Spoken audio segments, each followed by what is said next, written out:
macho e musculento. Aí ele subiu aqui de cabeça baixa, agora eu vou lhe falar uma coisa. Ele latia, ele miava que nem gato, ganinha que nem cachorro novo.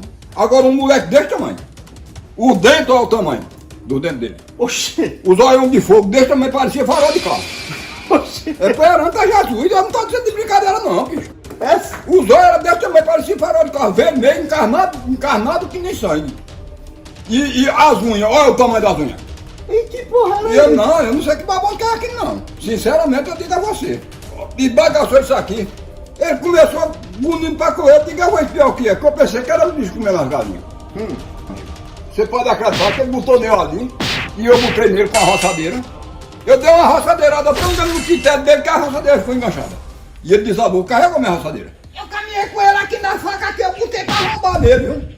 Eu botei nele aqui, ele saiu de banda, eu digo, eu vou pegar, vou procurar e a roçadeira enganchada. Quando ele veio a derradeira vez aqui, que eu corri com ele aqui, eu saí ainda quase pegar ele aqui, porque eu digo, eu vou pegar ele na subida, mas ele pulou de coisa assim. Só empurrei a faca nele, faca nele, mas agora botando de verdade mesmo, pra furar nele. Agora eu nunca vi um joelho daquele jeito, não só a abertação do inferno. Aquela coisa não é coisa desse mundo não, viu? Ele querendo me agarrar e eu foi nele, agora o nego era dele, quando eu tava foi pulando, ele tava pulando. Quando eu tava pulando, ele tava pulando. Mas até que ele se descuidou um pouquinho, eu acertei mesmo no tintelo dele. Aí eu digo, você agora se arromba. Tô com a pé, na rua que eu tô ali, ó. Tu é doido? Não gosto nem de falar. E a tua roçadeira, tu perdeu a roçadeira? É a roçadeira. Mas vocês chegaram a se agarrar mesmo? Não se agarrei porque eu tava com a roçadeira. Nesse momento eu tava com a roçadeira. E tu foi correndo atrás dele? Fui correndo atrás dele, até no coisa me disse também, cansei aí.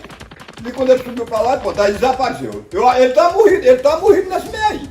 Porque ele não escapou não. Esse vídeo aqui, essa história que você tá contando, o povo pode acreditar?